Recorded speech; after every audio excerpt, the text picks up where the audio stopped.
Hello friends, Rajasthan Gyandhara channel में आपका स्वागत है। आज हम राजस्थान की हस्तकला के बारे में बात करेंगे, जो कि एक बहुत ही इम्पोर्टेंट टॉपिक है और राजस्थान की जो भी कॉम्पिटिटिव एग्ज़ाम्स है उनमें एक इम्पोर्टेंट पार्ट अदा करता है। तो हम राजस्थान की हस्तकला में ब्लू पोट्री, ब्लैक पोट्री, जो भी मीनाकारी, उस्ता कला है, उन सब के ऊपर विस्तार से चर्चा करेंगे और भी बहुत सी जो राजस्थान की छोटी छोटी हस्तकला है उनके बारे में हम डिटेल से चर्चा करेंगे। तो स्टार्ट करते हैं हम आज की क्लास। सबसे पहले कुछ इम्पोर्टेंट फैक्ट्स। जैसा कि आप सबको पता है कि हम हमेशा की तरह कुछ इम्पोर्टेंट फैक्ट्स के साथ अपनी क्लास की शुरुआत करते हैं। तो राजस्थान की हस्तकला, जिसे लघु उद्योग का दर्जा दिया गया है, मतलब हस्तकला को एक लघु उद्योग भी कहा जाता है। हस्तकला का संरक्षण राज सिक्कों के द्वारा किया जाता है और राज सिक्कों की स्थापना 3 जून 1961 को जयपुर में की गई थी। हस्तकला का तीर्थ जयपुर को कहा जाता है और हस्तकला का सबसे बड़ा केंद्र बोरानाडा जोधपुर है। अगर केंद्र की बात करें, हस्तकला का सबसे बड़ा केंद्र पूछे तो हमें बोरानाडा जोधपुर बताना है। और तीर्थ स्थल की बात करें, हस्तकला का तीर्थ स्थल कौन सा है, तो जयपुर बताएंगे।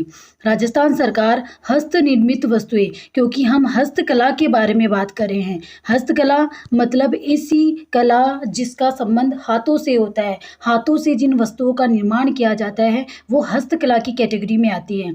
तो हस्त निर्मित, हाथों से निर्मित वस्तुएं जो राज सिक्को है वह राजस्थली के नाम से विपणित, यानी कि एक ब्रांड होता है जो नाम करता है, उसका नाम है राजस्थली के नाम से इनको विपणित किया जाता है।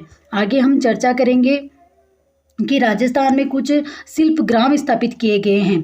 उनमें से हवाला शिल्प ग्राम, हमसे एग्जाम्स में इनका केवल नाम पूछ लिया जाता है कि हवाला शिल्प ग्राम कहाँ पे हैं, पाल शिल्प ग्राम कहाँ पे हैं। ज्वार कला केंद्र तो नॉर्मल है, सभी बता देते हैं कि जयपुर में है, लेकिन जो हवाला शिल्प ग्राम है वह उदयपुर में है और जवाहर कला केंद्र जयपुर में है, जिसके वास्तुकार मतलब आर्किटेक्चर चार्ल्स कोरियो थे।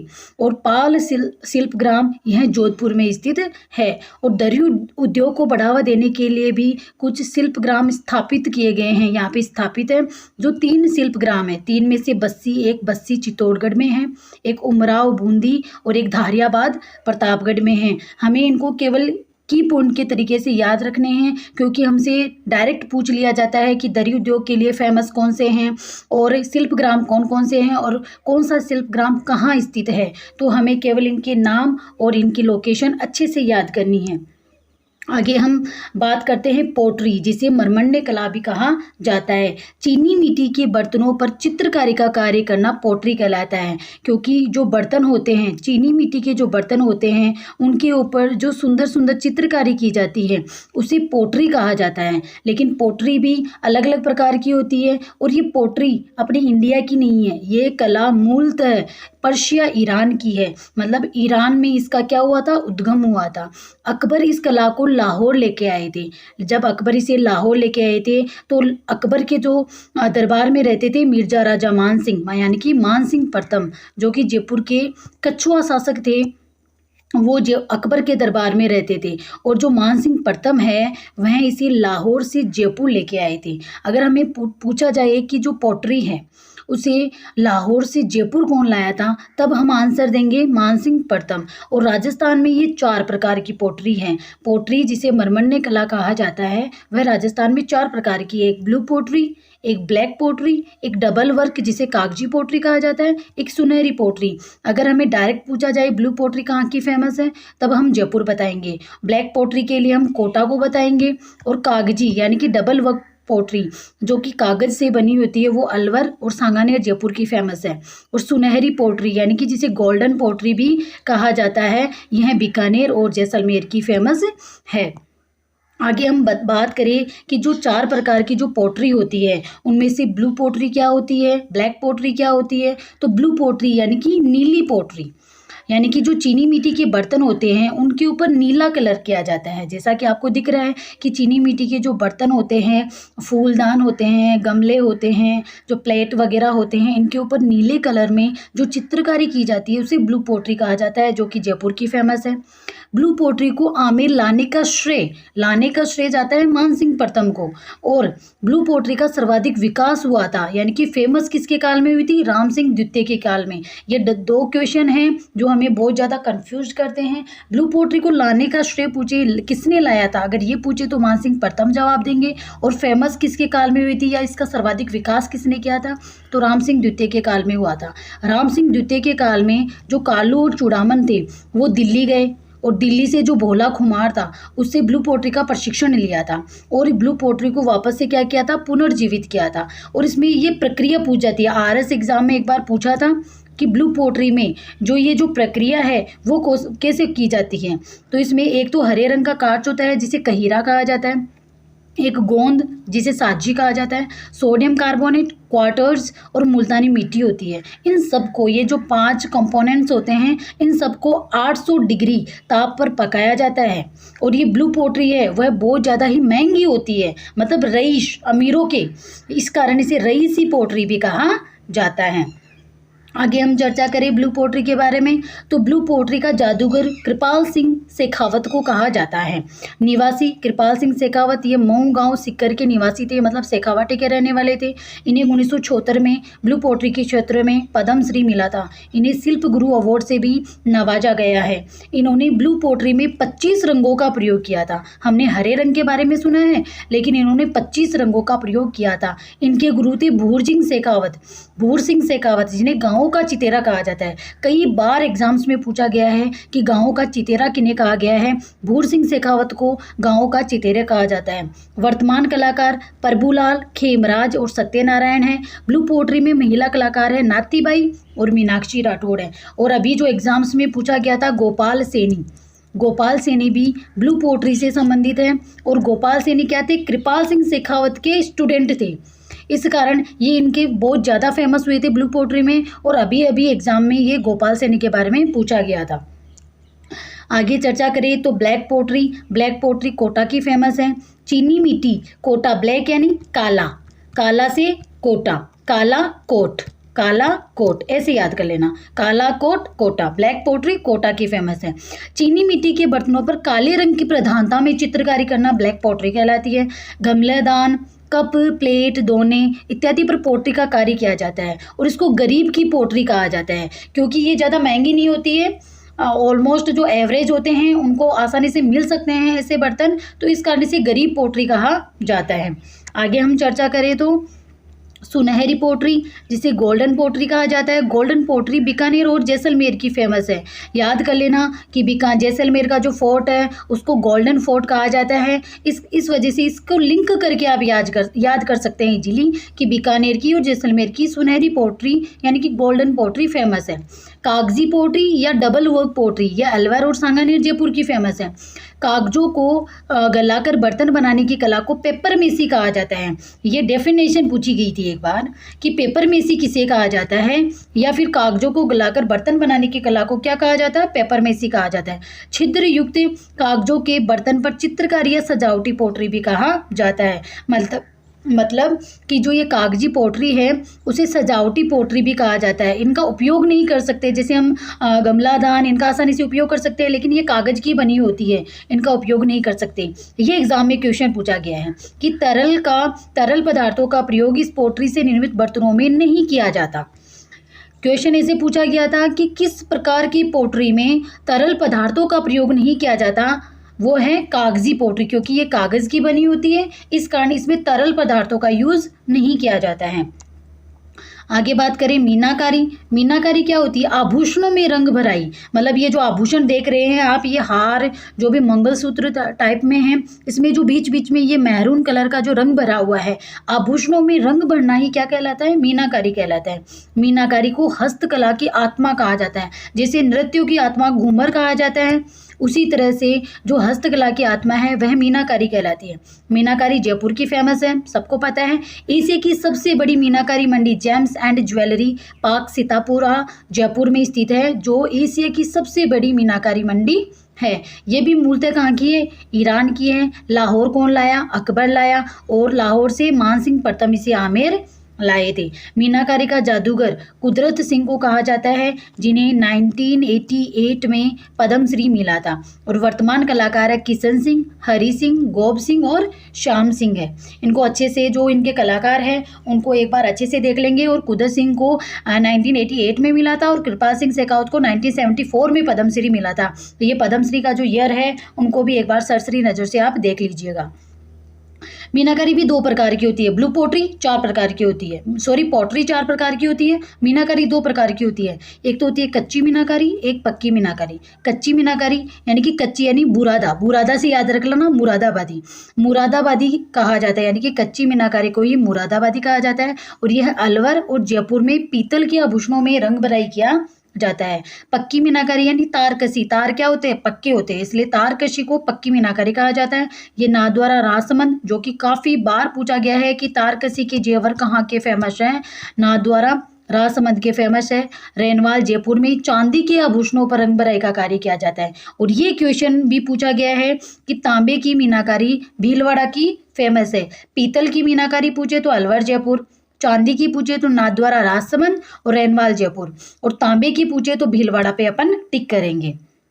आगे बात करें कुंदनगिरी। कुंदनगिरी तो नाम से ही पता चल जाता है कि आभूषणों में कुंदन की जड़ाई करना कुंदनगिरी कहलाती है, और ये जयपुर की फेमस है। आभूषणों पर रत्न कांच की जड़ाई का कार्य कुंदनगिरी कहलाता है, और ये जयपुर की फेमस है। आगे हम बात करें कोफ्तागिरी। कोफ्तागिरी कि आपको ये फ़ोटोज़ में दिख रहा है कि जो ये जो हथियार वगैरह होते हैं या फिर जो आभूषण हो सकते हैं, जैसे ये बक्सा वगैरह है या तलवार है, इन सब के ऊपर जो खोद कर सोने चांदी के तारों का लेप किया जाता है, वह कोफ्तागिरी कहलाती है। कोफ्तागिरी जयपुर व अलवर की फेमस है। यह दमिश्क पंजाब की कला है, यानी कि इनका मूलतः विकास कहाँ पे हुआ था? दमिश्क पंजाब में हुआ था। फौलादी वस्तुएं, जो ये फौलादी वस्तुएं हैं, जैसा कि आपको फोटोज़ में दिख रहा है, फौलादी वस्तुओं को आकर्षक दिखाने के लिए, ताकि ये सुंदर दिखे, सोने चांदी की तारों का इसके ऊपर लेप किया जाता है। उसे क्या कहा जाता है? कोफ्तागिरी कहा जाता है। तहनीशा, तहनीशा कहाँ की फेमस है? उदयपुर की फेमस है। फौलादी वस्तुओं को खोदकर धातु बनना तहनीशा कहलाता है। मतलब अगर फौलादी वस्तुएं हैं उनके ऊपर अगर अपन तार की जड़ाई कर देते हैं तो वह तो कोफ्तागिरी हो जाती है, और फौलादी वस्तुओं को खोदकर उसमें कोई धातु भरी जाती है तो उसे तहनीशा कहते हैं। इस कला के कारीगर सिलगगीर कहलाते हैं। सिलगगीर कौन सी कला के? तहनीशा के कारीगर सिलगगीर कहलाते हैं। बरक का कार्य, अब बरक का कार्य क्या होता है? बरक का कार्य जयपुर का फेमस है, और कारीगर क्या कहलाते हैं? पन्नीगर। जो मिठाई होती है ना, मिठाई के ऊपर जो वर्क चढ़ा होता है, जैसे चांदी की लेयर सी होती है, कुछ मिठाइयों पे गोल्डन लेयर होती है, उसे ही बरक कहते हैं। सवाई जयसिंह के काल में ये प्रारंभ हुई थी, और चांदी के तारों से मिठाइयों को आकर्षक दिखाने हेतु बनाया गया महीन पन्ना, जो पन्नी ऊपर चिपकाई जाती है, उसे बरक कहते हैं। और वर्क, एक होता है बरक, एक होता है वर्क। वर्क का कार्य तो शेखावाटी का फेमस है, चूरू सिक्कर झुंझुनू, और एक जयपुर आ जाएगा। और मिरर वर्क, मिरर वर्क मतलब मिरर यानी कांच। मिरर वर्क चौहटन बाड़मेर का फेमस है। चौहटन बाड़मेर गोंद उत्पादन में है। इसका सर्वाधिक कार्य जैसलमेर में होता है, मतलब फेमस ये चौहटन बाड़मेर का है, लेकिन मिरर वर्क सर्वाधिक कहाँ पे होता है? जैसलमेर के। जैसलमेर के जो मिरर वर्क के दुपट्टे हैं वह बहुत ज़्यादा फेमस है। थेवा कला, थेवा कला सबको नाम से पता चल जाता है कि प्रतापगढ़ की फेमस है। हरे रंग का कांच पर सोने की नक्काशी का कार्य थेवा कला कहलाता है। मतलब जो हरे रंग का एक कांच होता है उसके ऊपर हम सोने की नक्काशी करते हैं, उसे थेवा कला कहा जाता है। इसे बेल्जियम कांच भी कहा जाता है। जो हरे रंग का कांच होता है इसे बेल्जियम कांच कहा जाता है। और बेल्जियम कांच क्यों कहा जाता है? क्योंकि ये बेल्जियम जो कंट्री है वहाँ से आयात होता है। इस कला का जनक नाथूजी सोनी को कहा जाता है। जनक पूछ ले तो नाथूजी सोनी, और जो प्रसिद्ध है वह है महेशराज सोनी। नाथूजी सोनी को इनका जनक कहा जाता है। प्रतापगढ़ के शासक सामंत सिंह थे के काल में थेवा कला प्रारंभ हुई थी, और नाथूजी सोनी परिवार को राज सोनी की उपाधि भी दी जाती है। राज सोनी, क्योंकि थेवा कला के लिए जो सोनी परिवार है वो बहुत ज़्यादा फेमस है, इसलिए इन्हें राज सोनी की उपाधि दी जाती है। थेवा कला सोनी परिवार है, वह थेवा कला की फेमस है और उन्होंने सोनी परिवार को लिम्का बुक में 2011 में उनका नाम ऐड किया गया था। थेवा कला को जीआई टैग भी मिला हुआ है। 2002 में थेवा कला पर 5 रुपये का डाक टिकट भी जारी किया गया है। और महेश विजय राज सोनी या महेश राज सोनी को 2015 में थेवा कला के लिए पद्मश्री भी दिया गया था और वर्तमान में कलाकार है गिरीश कुमार सोनी। आला थेवा इसमें हरे रंग के जो अतिरिक्त अन्य रंगों का प्रयोग किया जाता है उसे आला थेवा कहा जाता है। थेवा कला का प्रशिक्षण संस्थान प्रतापगढ़ में होगा, जाहिर सी बात है, प्रतापगढ़ में 2004 में स्थापित किया गया था। और जस्टिन बर्की है, उन्होंने अंतर्राष्ट्रीय स्तर पर थेवा कला को पहचान दिलाई थी। और हरि नारायण मारोटिया है, उन्होंने रंगीन कांच पर थेवा कला का कार्य किया था, क्योंकि थेवा कला का कार्य हरे रंग के कांच पर किया जाता है, लेकिन जो हरि नारायण मारोटिया हैं उन्होंने रंगीन कांच पर थेवा कला का कार्य किया था। उस्ता कला बीकानेर की फेमस है। उस्ता कला ऊंट की खाल या बाल पर सोने की नक्काशी का कार्य उस्ता कला कहलाती है। अन्य नाम है इसे मुनवती कला भी कहा जाता है। मैं आपको एक बात बता देती हूँ कि उस्ता कला अगर जीवित ऊंट है और उसके ऊपर बालों से जो कटाई करके जो डिजाइन्स बनाई जाती है उसे जट कतराई कहा जाता है। लेकिन जो ऊंट मर जाता है फिर उसके बाद में उसकी खाल पे जो नक्काशी की जाती है उसे उस्ता कला कहा जाता है। मतलब उस्ता कला जीवित ऊंट की खाल पे नहीं की जाती, मरे हुए ऊंट की खाल पे की जाती है। उस्ता कला भी ईरान से अकबर लाहौर लाए थे और बीकानेर के शासक अनूप सिंह के काल में मोहम्मद उस्ता परिवार लाहौर से बीकानेर आया था। कादर बख्श राजस्थान में इस कला को प्रसिद्ध करने वाले प्रथम व्यक्ति थे। ये क्वेश्चन पूछा जाता है कि राजस्थान में उस्ता कला को फेमस किसने किया था? कादर बख्श, एच मूलर, ये उस्ता कला के विदेशी कलाकार है जो जर्मनी से आए थे। हिशामुद्दीन उस्ता इस कला के प्रमुख कलाकार है। 1986 में इन्हें पद्मश्री पुरस्कार से सम्मानित किया गया था। वर्तमान में हनीफ उस्ता। हमारे पास में 4 डेट आ चुकी है। 1974 कृपाल सिंह शेखावत ब्लू पोट्री के लिए, 1988 मीनाकारी के लिए कुदरत सिंह को, 1986 पद्मश्री दिया गया था हिसामुद्दीन उस्ता को उस्ता कला के लिए और 2015 में प्रतापगढ़ में दिया गया था थेवा कला के लिए महेश राज सोनी को पद्मश्री। आगे हम बात करें कि जो हनीफ उस्ता ने ख्वाजा मोइनुद्दीन चिश्ती की दरगाह पर चित्रांकन किया था। ये इंपॉर्टेंट है क्वेश्चन कि जो ख्वाजा मोइनुद्दीन चिश्ती की दरगाह है अजमेर में, उसमें चित्रांकन का कार्य किसने किया था? तो हनीफ उस्ता ने किया था। जालिम उस्ता और लाल सिंह भाटी के द्वारा गेंडे की खाल पर इस कला का कार्य किया गया था। महिला कलाकारों में बात करें तो ज्योति स्वरूप शर्मा है और ममता शर्मा उस्ता कला पर शोध कार्य किया है इन्होंने। इलाही बख्श द्वारा गंगा सिंह का ऊंट की खाल पर बनाया गया चित्र यूएनओ में संरक्षित किया गया है। मतलब यूएनओ में गंगा सिंह का ऊंट की खाल पर चित्र बनाया था इलाही बख्श ने। ख्वाजा मोइनुद्दीन चिश्ती की दरगाह में चित्रांकन किया था हनीफ उस्ता ने और लाल सिंह भाटी ने गेंडे की खाल पर चित्रांकन किया था। ये की पॉइंट्स है जिन्हें हमें अच्छे से याद करना है। उस्ता कला का प्रशिक्षण केंद्र थेवा कला का प्रतापगढ़ में है तो उस्ता कला का बीकानेर में है। Camel hair height training centre इसकी स्थापना बीकानेर में 15 अगस्त 1975 को की गई थी। प्रथम निदेशक हिसामुद्दीन उस्ता थे और प्रथम प्रशिक्षणार्थी यानी प्रथम स्टूडेंट कौन थे? असगर खान थे। ये हमें अच्छे से याद रखने हैं।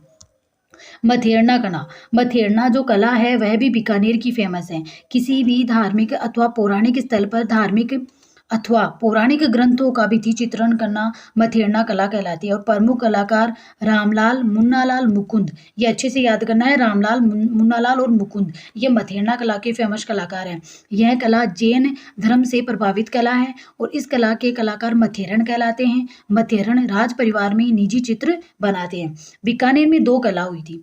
ये बीकानेर में 2 कला फेमस हुई थी, एक तो मथेरन कला और एक हुई थी अपनी उस्ता कला। उस्ता कला क्या थी? लाहौर से आई थी बीकानेर अनूप सिंह के काल में। और जो मथेरना कला है वह बीकानेर के स्थायी निवासी थे।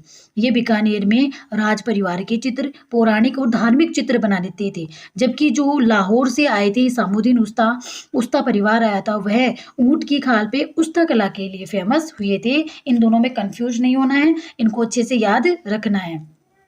काष्ठ कला मतलब लकड़ी से कुछ डिजाइनें बनाना, जैसे मूर्ति बनाना, कोई ये कावड़, बेवाड़, कठपुतली, ये सब बनाना, ये लकड़ी की जो वस्तुएं बनाने की कला है उन्हें काष्ठ कला कहा जाता है।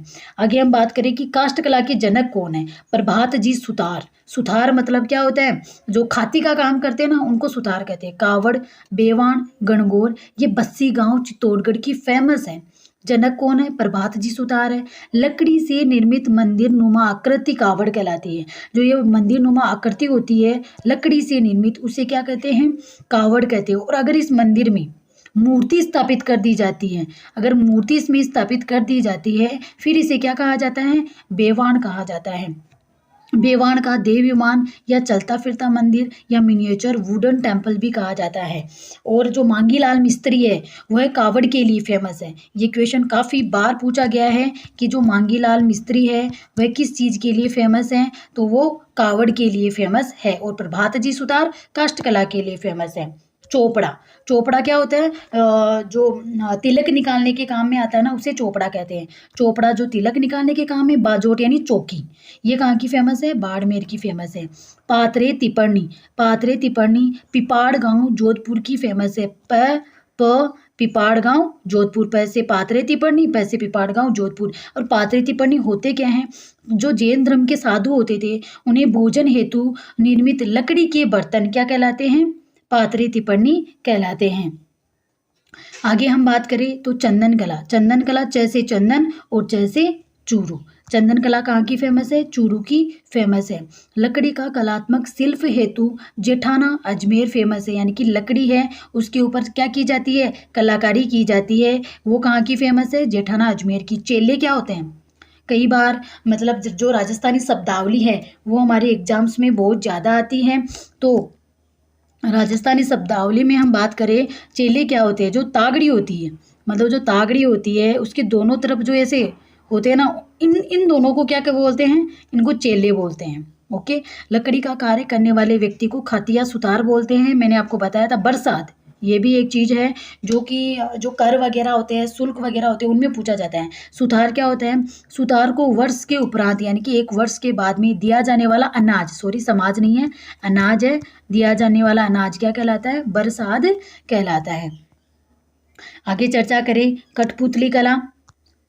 कठपुतली कला उदयपुर, चित्तौड़गढ़ और कोटपुतली जयपुर की फेमस है। अरडू की लकड़ी से निर्मित होती हैं, ये काफ़ी बार पूछा गया है। नट भाट जाति में लोकप्रिय है। कठपुतली कला का जादूगर दादा पदम सिंह को, यानी कि काष्ठ कला का जादूगर पूछे तो प्रभात जी सुतार को बताना है। और कठपुतली कला का जादूगर दादा पदम सिंह को।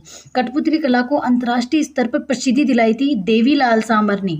और इसको इस कला का जनक भी कहा जाता है। मतलब कठपुतली कला का जादूगर दादा पदम सिंह को कहा जाता है और कठपुतली कला का जनक देवीलाल सामर को कहा जाता है। स्थानक क्या होता है, स्थानक होता है जो कठपुतली कला का मुख्य सूत्रधार होता है, मतलब जो पर्दे के पीछे रहकर कठपुतलियों को नचाता है उसे स्थानक कहा जाता है।